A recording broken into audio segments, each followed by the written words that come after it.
sorts of flares. This is another day. That's another active period. These are all these loops and things like that. Those are active periods, active regions. If you looked at the sun, you would see a sunspot.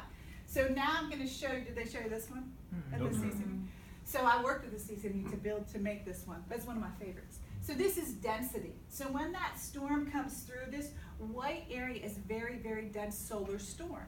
If you hear solar, this is our sister planet Venus. So Venus does not have a magnetic field. There's nothing to protect Venus. So the lighter elements of Venus, like oxygen, carbon, that gets lifted away and gets sent out to space, right? But luckily for us, our planet has a magnetic field. Here's our planet, there's our moon, there's our sun, and this is our magnetosphere. Our magnetosphere is caused by our magnetic field, which is why when the sun has this activity, you see the aurora at the poles. When you see aurora at the more equatorial regions, that's a killer storm. So this right here is why you see that aurora, because it's shaking our magnetic field, which is why you see the beautiful magnetic lights, northern lights and southern lights. You can also see them. They're beautiful if you look in Antarctica. But then what happens on the sun impacts us here on Earth.